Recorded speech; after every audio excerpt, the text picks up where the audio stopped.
So, if you're a bow hunter, you definitely know that annual cycle. You know, the anticipation and then the frustration. Oh, yeah.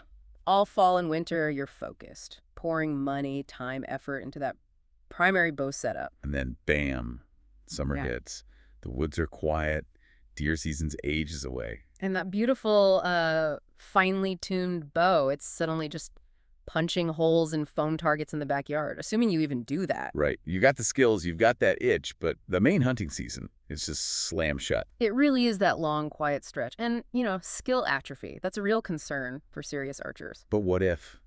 What if there was something else, an Sure. immediate high-action alternative? Well, that's what our sources are pointing towards today. They lay out a really practical, pretty affordable path to keep those reflexes sharp. Be the bow working hard. Exactly. And get that genuine rush of, hunting actual live targets again. And that path is bow fishing. We've looked at the sources, synthesized this guide for you. And our mission today really is to distill how you can swap that static summer boredom Yeah, get rid of that. for the dynamic, maybe adrenaline-fueled action. Become, like the sources say, a real Robin Hood of the lake. I like the sound of that. Let's start with the definition, though, just to frame it. Bow fishing is, and this is the quote, taking rough fish by archery where the arrows are tethered or controlled by an attached line. Okay, tethered arrow. Got it. And rough fish keeps popping up. What does that typically mean? Right, good point. We should clarify. Generally, we're talking about species classified as non-game fish. Think invasives, maybe species considered pests in some areas. Okay, so things like carp, maybe gar. Exactly. And this is key because, honestly, it often adds a conservation angle. Wow. Most states actually encourage taking these species, so it's fun and it can help the ecosystem. Okay, let's talk money first. Because, well, every hunter knows the tyranny of the gear list. Oh, absolutely. Traditional hunting, you need specific camo for the season, sometimes high-end optics. Since calls, maybe even a whole different firearm setup depending on what you're after. The cost of entry can be pretty staggering, even just for the basics sometimes. Yeah. And that's really why bow fishing stands out, especially, like you said, for the person on a budget. So how does it compare? Well, if you already own a compound bow or a recurve, and let's be honest, most of our listeners probably do, Right. you are like 80% of the way there already. You don't need a super specialized bow fishing rig right off the bat. Okay, so I've got my trusty bow. What else do I absolutely need? What are the essential add-ons to switch from hunting on land to, well, hunting on water? The list is pretty short, actually. You need a reel, some specialized arrows, and maybe a shooting rest that can handle the line. A reel on a bow. That's going to feel weird for a traditional archer. It is, but it's the most critical piece of specialized gear here. And the sources get pretty technical. You basically have two main choices, and they really dictate your experience. Okay, lay them on me. What are the choices? So you've got the AMS-style retriever reel, the big drum reel, Yeah. or a kind of beefed-up spin cast reel like you'd see on a fishing rod. And the sources recommend one over the other. They lean heavily towards the retriever style, that big drum reel, especially for beginners and for high-action shots like rapid firing. Why? What's the advantage of the retriever? It's all about drag, or rather, the lack of it. When you shoot, the line just flows freely off that drum. There's almost zero resistance, which means you don't have to think about reeling or anything when you shoot. And after a miss, you can just pull the line back by hand really fast. Makes sense. What about the spin cast? The spin cast is usually cheaper, which is tempting, but, and this is a big but, you have to physically press a button before every single shot. Oh, right, like on a regular fishing rod. Exactly. If you forget, even once, and that arrow hits the water, snap. You break the line, lose your arrow. It's a crucial tactical detail. Definitely something to keep in mind. Oh, Okay, yeah. so we've got the reel figured out. Let's talk about arrows. These aren't just my field tips, right? Oh, not at all.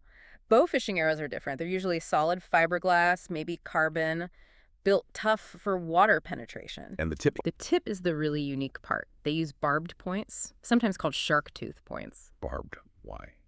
They're designed to flare out inside the fish, to hold it securely on that tethered line.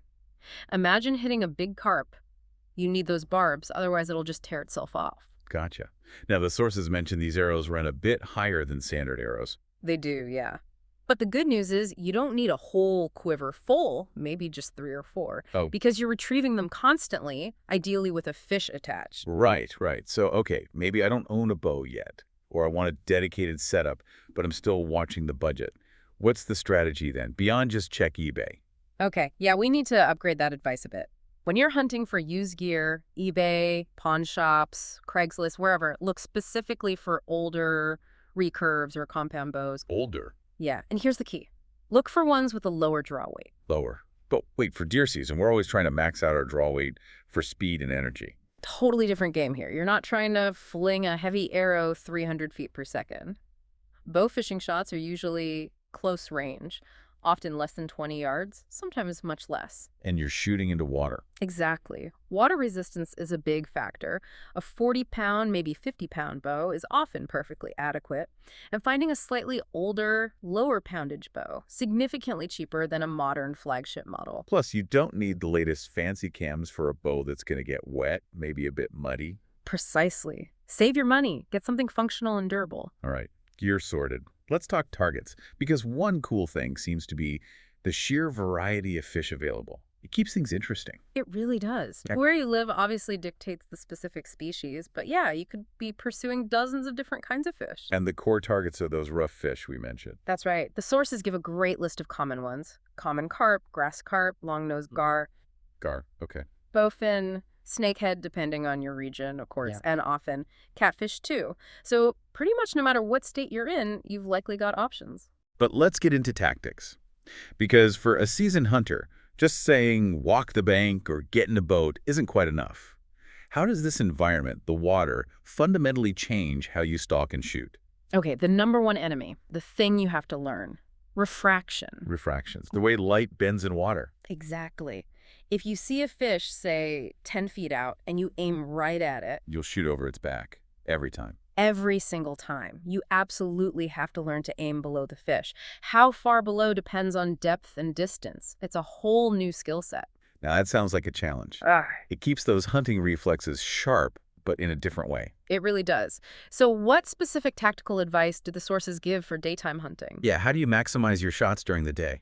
Primarily, it's about movement and observation. Stalking is key. Slow and steady along the bank or waiting. And seeing them? Polarized sunglasses. The sources say they are absolutely non-negotiable. They cut the glare right off the water so you can spot fish moving just below the surface. Makes sense. What else are you looking for? Subtle signs, wakes on the surface, maybe little splashes.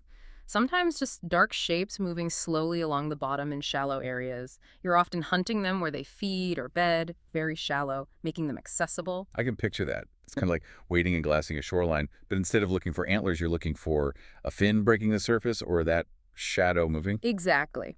But where the sources say the fun really ramps up, where the fun per minute truly amplifies. I guess. Night fishing. Night fishing. This is where bow fishing really distinguishes itself from traditional bow hunting. Okay, now this sounds interesting. How does hunting under the stars change the game? It actually creates a massive tactical advantage for the hunter. Many of these species, carp and gar especially, move into extremely shallow water at night to feed. We're talking inches deep sometimes. Okay. And you use specialized lights, either mounted on your boat or, if you're wading, maybe even powerful handheld spotlights to illuminate the water. So the fish are super shallow, the brutal summer heat is gone, you're maybe drifting quietly through canals or across shallow flats. Yes. That sounds incredibly appealing when the daytime temps are hitting, 95 degrees plus humidity. Absolutely. It's really the ultimate summer hunting activity.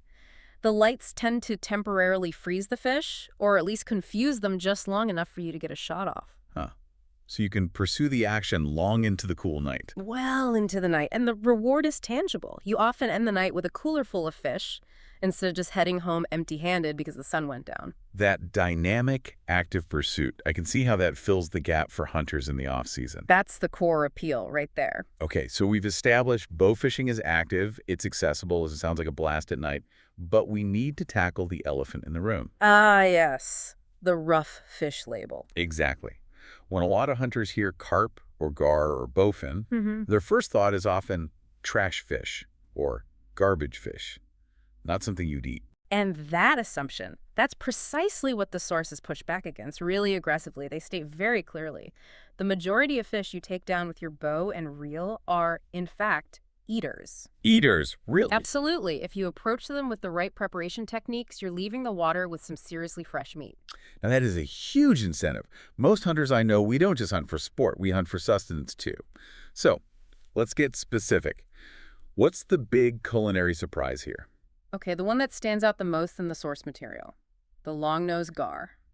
The gar, that prehistoric-looking thing with the long snout and teeth. That's the one. I mean, it looks intimidating, maybe not appetizing at first glance, but the source is absolutely emphatic. Longnose gar backstrap is amazing. Amazing. How so? It's often described as having a texture and flavor really similar to like chicken or even high-quality shellfish, firm white meat. Wow.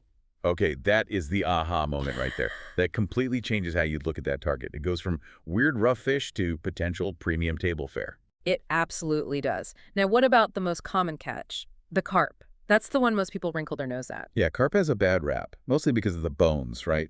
Those notorious Y bones. Exactly. They're notoriously difficult to deal with if you just try to fillet it like a base. So if the sources insist carp can be good eating too, they must offer some kind of solution for those pesky bones. They definitely hint heavily at it. It's about using modern preparation techniques that get past that old just throw it back mentality. Like what?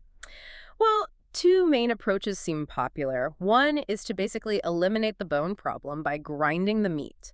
Think fish patties, fish balls, croquettes. That works great. Okay, grinding. Makes sense. The other, more skillful way is mastering a specific filleting technique, sometimes called the V-cut, or similar methods that are designed to cut around and completely remove that tricky Y-bone structure. And if you do that, You're left with beautiful, clean, white fillets, perfect for smoking, pickling, or deep frying. The key really is the knowledge and the preparation. You're not just shooting fish, you're harvesting food. and there's that added benefit we touched on earlier, removing these often invasive or overabundant rough fish. Right. They often compete directly with native game fish like bass and bluegill for food and habitat. So by taking them out, you're actually doing your local lake or river a favor.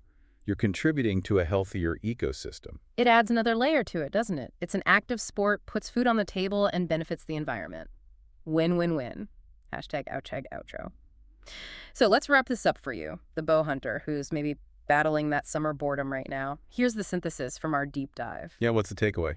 Bowfishing really emerges as the ideal alternative to traditional bow hunting when things have, slowed way down in the warmer months. It's uniquely accessible. Very accessible and affordable, especially since you probably already own the main piece of gear, the bow. And it keeps those skills sharp, but in a new way. Totally. It forces you to keep those spotting skills honed, and that aiming process becomes dynamic, compensating for refraction. It keeps you sharp. Plus the reward. Fresh meat, maybe something unexpected like that gar. Exactly. The reward of fresh, unexpected table fare. So, forget just punching holes in static foam targets. The real appeal here is that shift. The shift to targets that move, that swim. Yeah, that require instant calculation, adaptation.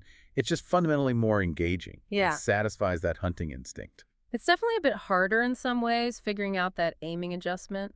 but a lot more fun because of it. And that difficulty, learning to adjust your aim instantly, anticipate movement, deal with the water, that's probably the most valuable skill you transfer back to deer season. Reading animal behavior, making quick shot decisions. So if you really embrace this deep dive into bow fishing, you'll find that the challenge isn't just hitting a target, it's mastering the moving target in a complex environment. And that mastery, that constant search for the next skill level, that's what we crave as hunters, isn't it? So this summer, maybe the deep dive into bow fishing offers exactly that next level, and it's probably right outside your back door on a local lake or river. Get out there and start practicing those moving shots on the water. You might just surprise yourself.